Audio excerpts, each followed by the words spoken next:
Jordan grew up in a troubled home.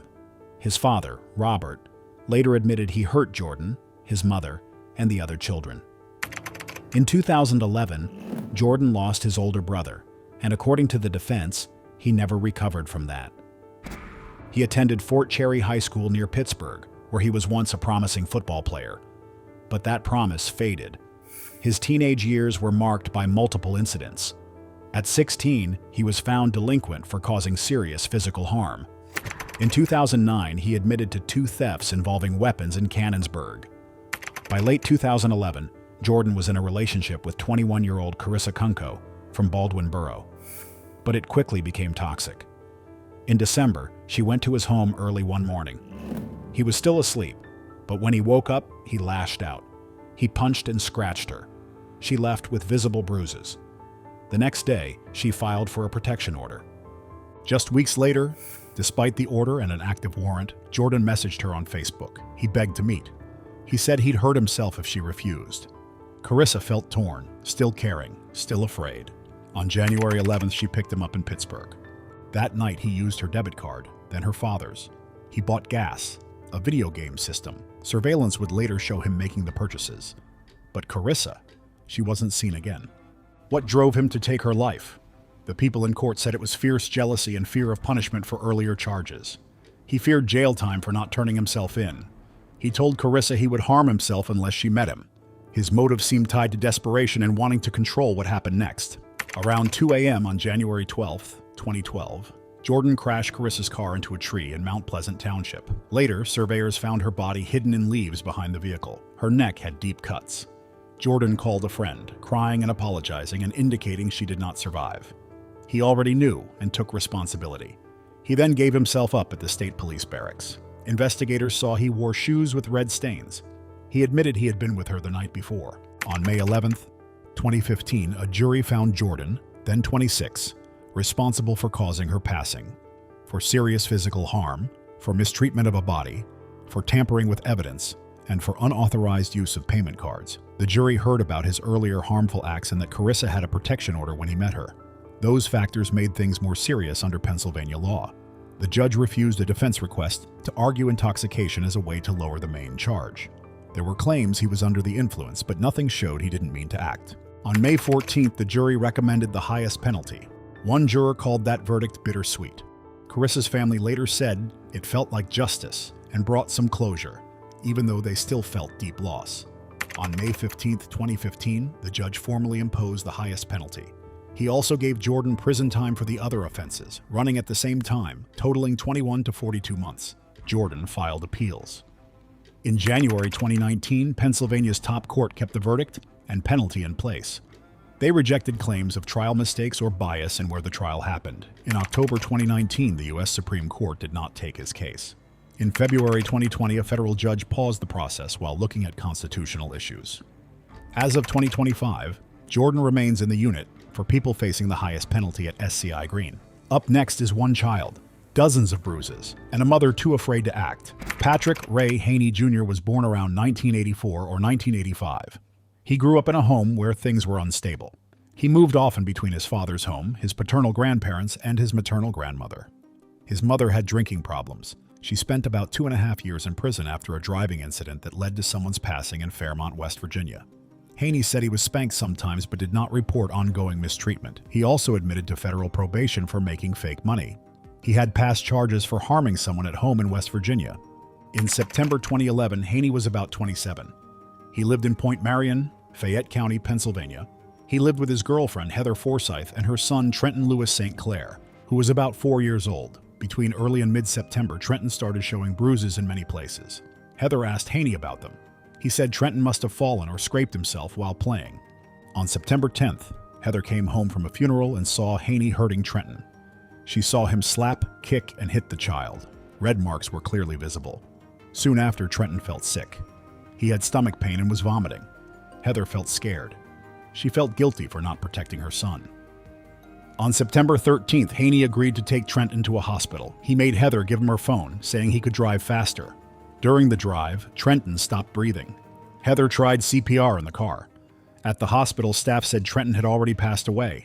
Later, police spoke with Haney. At first, he said Trenton fell downstairs, off furniture, or on playground equipment. Police showed him Heather's statement and medical comments that pointed to harmful treatment. Haney then broke down. He said he hit Trenton on the back of the head and slapped him. He said he did this because Trenton would not listen. He claimed he only wanted to discipline, not to cause serious harm. Why did this happen? Haney's defense said he was frustrated by Trenton's behavior. They said he used force repeatedly to discipline. But medical experts found many bruises on Trenton's face, neck, torso, belly, hips, and limbs. Some bruises formed circles, suggesting finger grips. The bruises were in different stages of healing. This pointed to repeated harm over days. The autopsy said Trenton's internal injuries caused an infection in his belly area. It was not from a fall. Experts said this pattern showed more than simple discipline. In March 2014, Haney went to trial in Fayette County. Prosecutors said he caused Trenton's passing and put a child at serious risk. Heather pled guilty to putting a child at risk. She agreed to testify. Her deal meant she faced about 2.5 to 5 years in prison. At trial, jurors saw detailed photos of Trenton's body. Medical experts called it the worst case of harm to a child they had seen. Heather described the final incident. She said Haney would not let her seek help. The defense pointed to some differences in Heather's memory and questioned if falls could explain injuries. But jurors were not convinced. Expert testimony tied Haney's own admissions to the pattern of harm. Witnesses also said the injuries showed intent to cause serious harm. After about 90 minutes of discussion, the jury decided Haney was guilty of the most serious charge for causing a loss of life. They also upheld that he put a child at serious risk. They recommended the harshest punishment because Trenton was under 12 and had been harmed over time. On March 12, 2014, the judge formally gave that sentence. He also added a separate prison term of 3.5 to 7 years for the count of putting a child at risk. Haney appealed to the Pennsylvania Supreme Court. In 2015, justices agreed that the evidence was enough. They also said there were no major errors in the trial process. As of June 2025, Haney remains in a state facility under that sentence. The next individual ran from his past but couldn't outrun that night. Ramael Holt grew up in the Harrison area of Allegheny County near New Kensington. His family life had problems. He lived in a working-class neighborhood with few options. Family said he moved among relatives. He struggled in school. He turned to minor wrongdoing to get by.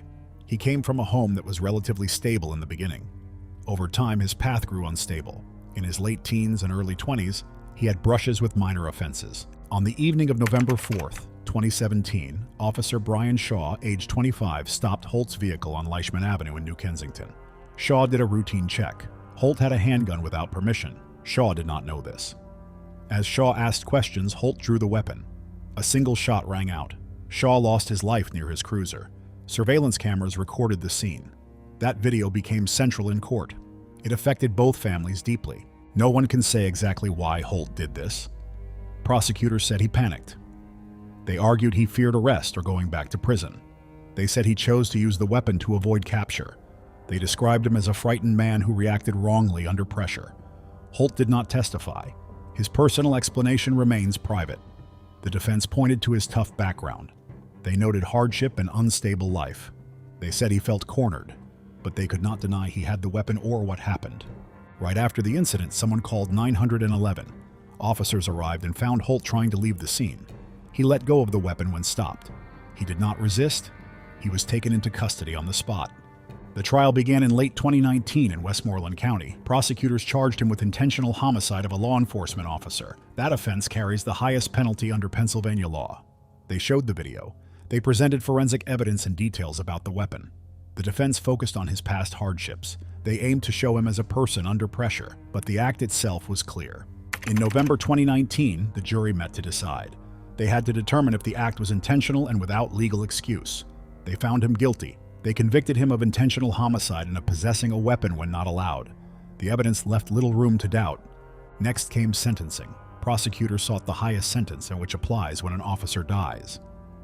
In February 2020, the jury heard more testimony. The family of Officer Shaw spoke about their loss. The jury recommended the highest penalty under state law. On February 12, 2020, the judge followed that recommendation. The sentence requires Holt to remain in a secure facility under the statute's strongest terms. He would face carrying out that penalty unless appeals succeed. At that time, Pennsylvania's governor had placed a pause on enforcing such penalties. This means the sentence stays in place but will not be carried out while the pause remains. Holt appealed. His case went to the Pennsylvania Supreme Court. Many cases faced delays because of the pause on enforcement. In 2022, a lower court upheld the conviction and sentence. They found the trial fair. As of mid-2025, he remains under that sentence in a secure facility. The pause on carrying out the penalty continues. His case is still under legal review. Now, what kind of past turns a group of young people into monsters? Ricky Smyrnas was born in 986. He grew up in a chaotic home. His mother struggled with addiction and worked in the adult industry. His father was linked to a local gang. Before he turned 10, he moved through various foster homes. He first saw mental health care at age 4. Court records show he faced mistreatment by male relatives. His father and uncle were often involved. By age 6, he had tried all kinds of different illegal substances. By 8, professionals diagnosed him with post-traumatic stress. Over time, he faced at least 15 different mental health challenges, including multiple identity issues. He first ran into legal trouble at age 11. He forced a classmate into unwanted intimacy. He also broke into a neighbor's home and took items. That same year, authorities charged him for entering a home without permission, causing physical harm and theft. These events marked a deepening pattern of unlawful behavior. In winter 2010, Ricky was dating a 17-year-old named Angela Marinucci. They invited Amber Madinger and her boyfriend Melvin Knight to Ricky's apartment at 428 N Pennsylvania Avenue in Greensburg. Amber and Melvin had met Ricky in a detention setting. On February 8th, they also invited Jennifer Doherty. Jennifer was in her early 30s and had an intellectual disability. Amber had met her through a local support center. What began as a social visit turned horrific. Jennifer told Ricky she cared about him and wanted to marry him. She likely did not know about his relationship with Angela. Angela felt betrayed by Jennifer's feelings. Over the next 3 days, Jennifer was kept against her will in the small apartment. She faced worsening mistreatment each day. Her hair was cut without consent. She was hit with metal items and crutches. She was stripped, gagged, and repeatedly humiliated. They forced her to eat human waste, bleach, detergent, and urine. They poured oatmeal and spices over her body. They gave her prescription medication labeled as pain relief, but used it to control her. Trial accounts describe these actions in detail. At some point, a sharp weapon was passed around. According to what people said at trial, Ricky handed a steak object to Melvin Knight. Melvin used it to wound Jennifer in the chest and throat. When she did not pass quickly, the group held what they called a family meeting. They decided to finish her off. Melvin said he struck her 7 times. Ricky then helped tie her wrists with Christmas lights and used them to cut off her air supply. Jennifer did not survive these injuries. On February 11th, 2010, Jennifer's body was found wrapped in Christmas lights and placed inside a trash can. It was in the parking lot of Greensburg's Salem Middle School. This discovery caused public outrage. Investigators quickly identified Ricky and 5 others. The local prosecutor sought the harshest penalty available for Ricky, Melvin, and Angela. The trial started in November 2010. Prosecutors played recordings in which Ricky admitted he cut Jennifer's wrist and helped dispose of her body. He denied being the one to injure her. Several people involved made deals to speak in court. The prosecution said Ricky organized the mistreatment and ordered the final act that led to Jennifer's passing. In February 2013, a jury found Ricky responsible for taking a life with different levels of severity, plus planning to cause that outcome, and holding someone against their will. In March of 2013, at age 26, he received capital punishment. The judge noted how extreme the mistreatment was. Melvin Knight also received that same penalty after admitting his role. The other 4 involved received long prison terms ranging from 30 to 80 years. Ricky's lawyers challenged the result. They cited his unstable childhood and serious mental health struggles. In March of 2016 and February 2017, state courts reviewed these challenges and kept the original decision in place. The final penalty remains on hold while reviews continue. Did the next individual take lives to be free or to hide something deeper? Before we move on to the next case, consider subscribing for more stories like this. Kevin M. Murphy was born in 1961. He grew up in a tight family in Pennsylvania. His mother was Doris Murphy. His sister was Chris Murphy. His aunt was Edith Tietje. They all lived near or worked at the family shop, Ferguson Glass Company in Loyalhanna Township, Westmoreland County. Kevin helped there too. He also pitched in on the family farm across the street. On April 23, 2009, a serious incident happened at the back of the glass shop. His mother, age 69, his sister, age 43, and his aunt, age 81, each suffered a fatal wound to the head. Weeks earlier, Kevin had brought a small-caliber revolver into the shop. He said he planned to use it for dealing with groundhogs or raccoons on the farm. People who knew the business said they had not seen any gun there before. On the morning of April 23rd, Kevin told an employee he had fired at birds and thought he burned his hand. Later, he told others to stay away from the shop that day. When investigators looked inside, they saw no signs of someone forcing entry. Doris's purse, with several $100s inside, sat untouched. This pointed away from theft as a reason. Forensic work showed Kevin's DNA on the weapon. There were traces on his hand consistent with firing a gun. One person held in the same facility later said Kevin admitted planning and carrying out the act at his girlfriend's request. Kevin, however, said he was feeding cattle at the time. He also admitted to lying about some details when talking to investigators. Kevin was taken into custody soon after the incident. At his 2013 trial, the group deciding his case saw graphic photos. A longtime friend and co-worker said he had seen the gun at the shop days before. Prosecutors said Kevin used that gun. They said he drew his family in and caused their passing so he could remove them as obstacles and live openly with his girlfriend. A local prosecutor said Kevin used his family's trust to bring them in. Kevin spoke in his own defense at trial. He admitted he had lied under stress. He said he was upset and on medication at the time. He suggested others, like his girlfriend or a former officer who was nearby, might have been involved. On May 7, 2013, the jury found him guilty of 3 counts of intentional harm leading to loss of life. They gave him the most severe penalty available under state law. On March 29, 2016, the state's highest court upheld that decision and penalty. Kevin then filed appeals. He maintained he was with cattle when the incident took place. He said possible involvement of others should be checked. In early 2025, a new hearing addressed claimed trial errors and other possible suspects. In 2021, his team won permission for fresh ballistics analysis. They argued some evidence might not match or that there could be another person's DNA. Carrying out his sentence has been delayed during these appeals. Now, what happens when cruelty meets obedience? Melvin Knight was born in 1990 in Pittsburgh, Pennsylvania. He was the only child of Yolanda Rue and a father who struggled with addiction and later went to prison. His mother took care of him most of the time. Early on, Melvin had delays in learning and development. At age 6, he was diagnosed with global developmental delays and ADHD. He began receiving Social Security disability insurance. When he was 5, he fell from a moving vehicle and hurt his head. This injury made learning and social life harder. He left school early. He had no record of serious legal trouble before 2010. By February 2010, Melvin was 20 years old.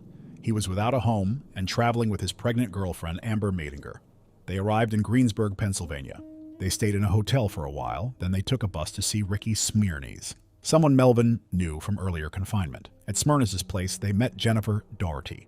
Jennifer was a 30-year-old woman with an intellectual disability. She had the understanding level of a young teenager. Melvin and Amber knew her from a local support center. On February 8, 2010, events began that would end very badly for Jennifer.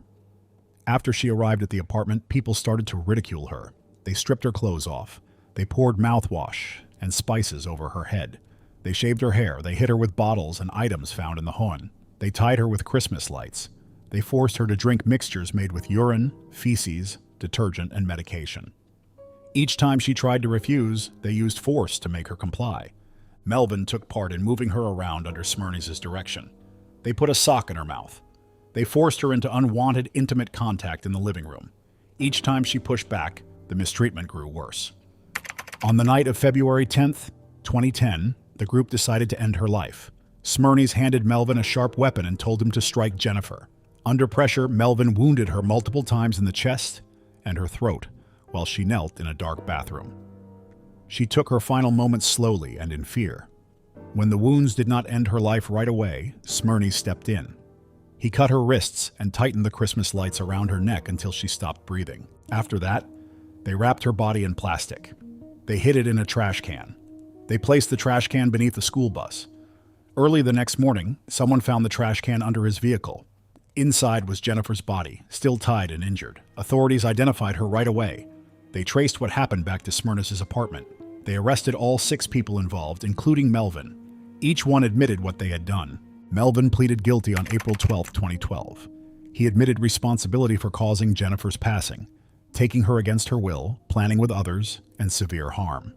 In August 2012, he received the highest possible punishment under Pennsylvania law, but the sentence was later overturned. The jury had missed noting his lack of prior convictions as a factor in his favor.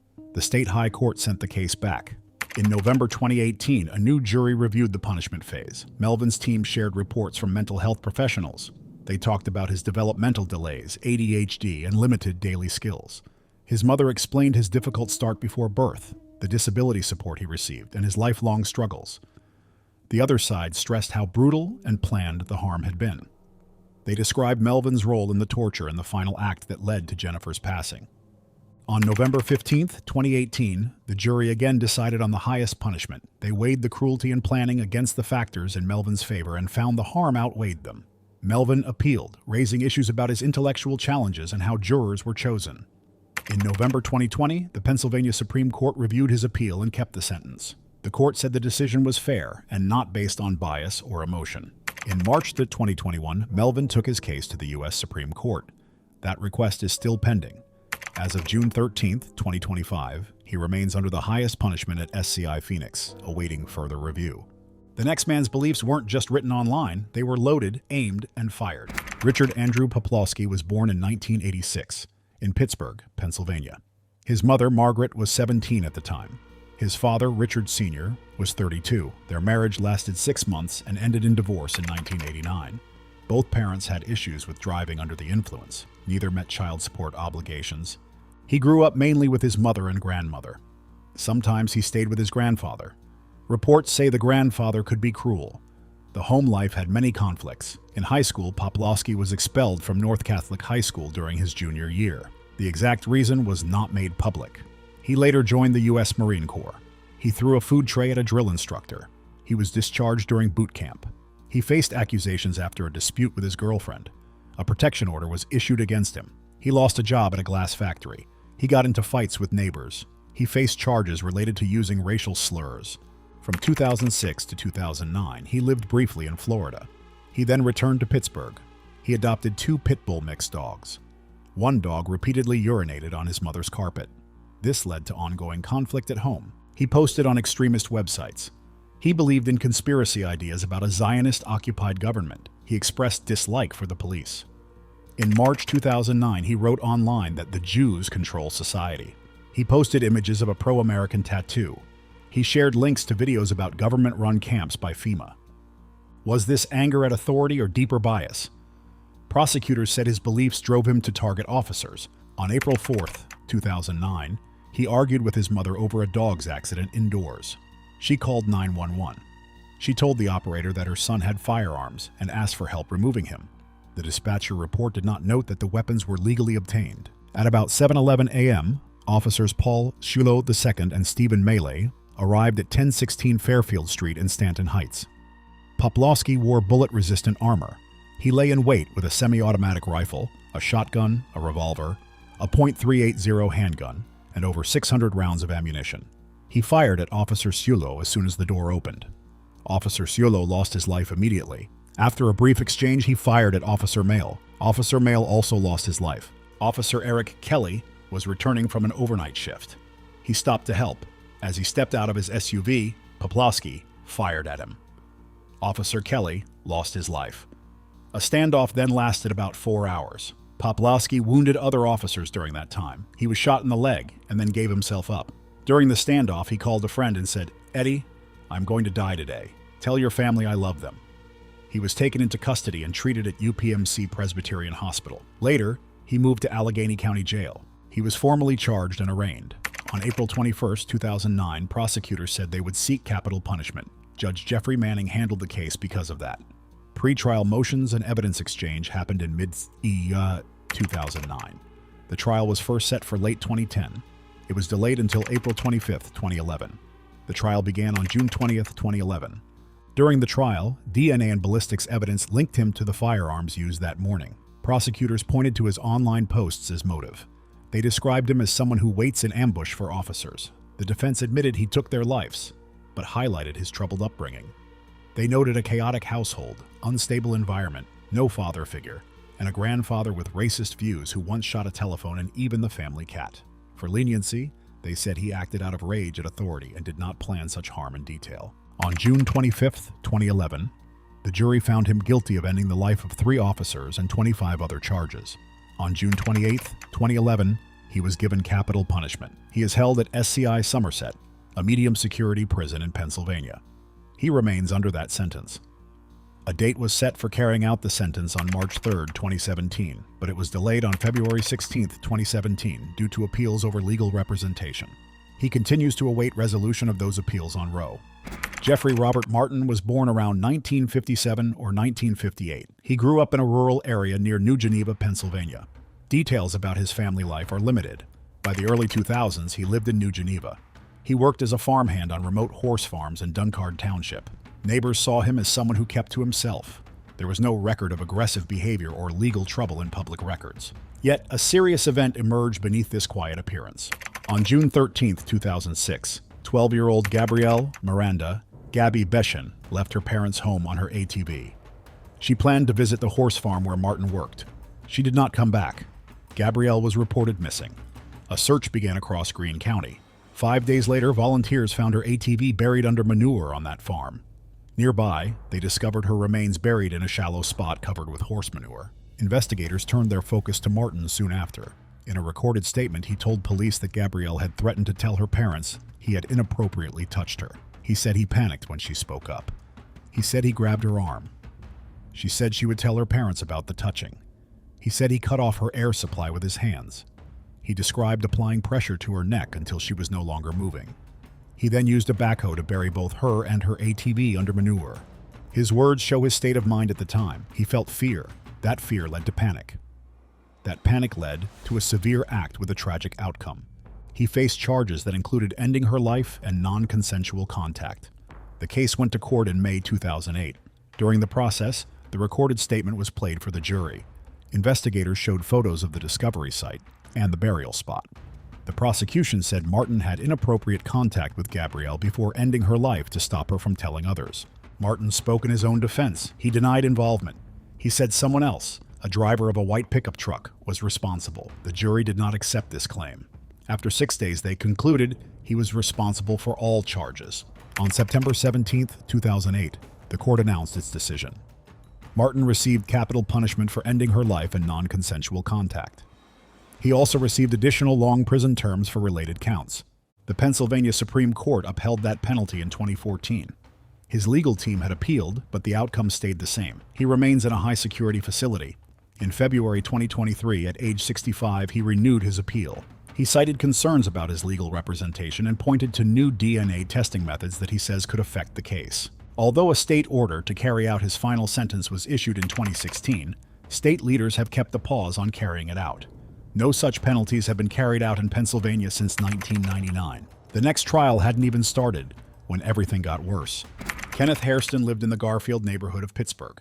He was married to a woman named Catherine, who was sometimes called Catherine. He had a teenage son named Sean and a stepdaughter named Chetia Hurt. Later, Chetia would come forward and accuse Kenneth of hurting her in deeply inappropriate ways for several years. She said he had mistreated her repeatedly and that he would threaten the family if she ever spoke up. In May 2000, things escalated. Kenneth reportedly forced his way into Chetia's apartment. He held her boyfriend at gunpoint. According to the reports, he then tried to mistreat Chetia again. After that, she shared everything with the authorities. He was arrested and faced several serious charges. These included trying to force himself on someone, breaking into a home, and threatening others. He was found guilty on December 14, 2001, and was looking at a possible sentence of up to 122 years. While waiting for that sentencing, Kenneth was out on bail. Just 2 weeks before his trial for those previous charges, something even worse happened. On June 11, 2001, a fire broke out at Kenneth's home at 5447 Rosetta Street. Firefighters rushed to the scene. Inside the kitchen, they found Catherine no longer alive. In the living room, Sean was found still breathing but badly hurt. He was taken to the hospital but passed away 2 days later from head injuries. The house had been blocked off with debris. Doors were barricaded. Catherine had been hurt badly in the head. Sean had the same type of injuries. Kenneth's elderly mother-in-law, Goldie Hurt, was also inside the house, but she made it out safely. When police entered the home, they found Kenneth inside the kitchen. He was badly injured with self-inflicted wounds to his chest and neck. He was aggressive and had to be restrained before being taken to the hospital. At the hospital, officers asked him questions, and he responded with simple yes or no answers. He admitted that he had hurt his wife. He said he started the fire. He explained that he had been overwhelmed by stress and anger over the upcoming trial. On June 19th, he gave a full statement. He described how he wrapped a 10-pound sledgehammer in a pillowcase. He said he hit Catherine twice, dragged her into the kitchen, and then struck Sean twice as well. Afterward, he threw the weapon away. Then he went to a bar, had some drinks, and returned home. He blocked off parts of the house, poured gasoline in the basement, and tried to hurt himself. He then lit the fire. He told investigators he wanted to make sure that we were gone, explaining that he saw it as some twisted way of responding to the charges he was facing. His jury trial started on April 15, 2002. Kenneth faced 2 counts for taking lives. On April 17th, the jury found him guilty on both charges. During the next phase of the trial, the prosecution brought up his earlier guilty verdicts involving Chetya. The jury was asked to weigh both the seriousness of the case and anything that might lessen the sentence. They found 2 strong reasons to give the harshest punishment and 2 reasons that might support a lighter one. On July 11, 2002, the judge gave Kenneth the maximum sentence allowed for each of the 2 cases. His original legal team missed key deadlines to appeal the verdict. New lawyers eventually joined the case, but many options were no longer available because too much time had passed. In 2009, Pennsylvania's highest court reviewed the case and decided that the evidence was strong. They pointed to his own confession, the motive, the weapon, and witness statements. It all clearly supported the jury's decision. In 2011, a court allowed him another chance to appeal after acknowledging that his earlier legal team failed to do their job properly. By 2014, the state's Supreme Court again supported the original decision. The U.S. Supreme Court refused to reopen the case. In 2015, Kenneth filed another request to pause the punishment and review the case again. That petition was dismissed in 2019. As of 2022, Kenneth Hairston remained in prison awaiting his sentence to be carried out. The next victims were strangers, but they all had one thing in common. Richard Scott Baumhammers was born in 1965 in Pittsburgh, Pennsylvania. His parents, Andres and Inez Baumhammers, were Latvian immigrants. They had left Latvia to escape Soviet control. Both of them became dentists and were associated with the University of Pittsburgh. Richard grew up in the upper-middle-class neighborhood of Mount Lebanon. During high school, he even tried out for the football team as a kicker. He was highly educated. He earned a law degree from Cumberland Law School. Then he completed a master's degree in international law from McGeorge School of Law in California. After that, he worked briefly as a lawyer in Georgia, but he eventually returned to Pennsylvania. During this time, his mental health started to decline. By the early 1990s, he was showing signs of serious mental health problems. Doctors diagnosed him with a condition that caused him to believe things that were not real. He was also having ongoing psychological struggles. He was hospitalized several times. He saw many psychiatrists and was given different medications to help manage his condition. He had paranoid thoughts. He believed that his face had been disfigured and that the FBI was following him. In 1999, while in Paris, he physically harmed a bartender. He claimed she belonged to a specific religion. After that, he voluntarily checked into a psychiatric hospital. By the end of April 2000, he had purchased a .357 Magnum revolver. His mental health was unstable. At the same time, he had developed strong negative views about certain ethnic and religious groups. This created a very dangerous situation. On April 28, 2000, Baumhammers carried out a series of unsettling acts in different parts of suburban Pittsburgh. This all happened over nearly 2 hours. Each act was targeted, and the reason behind it appeared to be hatred toward people from different racial or religious backgrounds. He started at his own neighborhood in Mount Lebanon. There, he went to the home of his 63-year-old neighbor, Anita Nikki Gordon. She was of Jewish background. He shot her multiple times and then set fire to her house. He then drove to the Beth El Synagogue in Scott Township. He used spray paint to mark hate symbols on the building and fired shots at it. Next, he went to an Indian grocery store, located in the Scott Town Center. Inside, he shot 31-year-old Anil Thakur, who lost his life. He also shot Sandeep Patel, the store manager. Patel survived but was paralyzed. He later passed away in 2007 due to complications related to those injuries. Baumhammers then went to a second synagogue in Carnegie. He shot at its windows from outside. After that, he drove to the Yafei Chinese restaurant at the Robinson Town Center. There, he opened fire in front of witnesses. 2 people were hit, Ji Ye-sun, who was 34, and Thao Pham, who was 27. Both lost their lives. His final stop was at a karate studio in Center Township, Beaver County. There, he shot a 22-year-old man named Gary Lee. Gary was African American. Baumhammers deliberately chose not to harm Gary's white friend who was standing nearby. In total, 5 people lost their lives that day. 1 more person was left with severe injuries and later passed away because of complications. 2 synagogues were damaged by bullets. A house was also set on fire. Baumhammers was arrested shortly after the final shooting. Authorities found the revolver, Molotov cocktails, spray paint, and used bullet casings in his car. He faced 19 total charges. These included 5 counts related to taking someone's life, ethnic intimidation, setting fire to property, and multiple weapon-related charges. His trial began in April 2001 and lasted about 12 days. Initially, doctors found that his mental state was too unstable for him to stand trial. But after receiving treatment, he was declared mentally fit by September 2000. On May 9, 2001, the jury returned a verdict. They found him guilty on all counts after less than 2 hours of discussion. 2 days later, they agreed that he should receive the most serious sentence available at the time.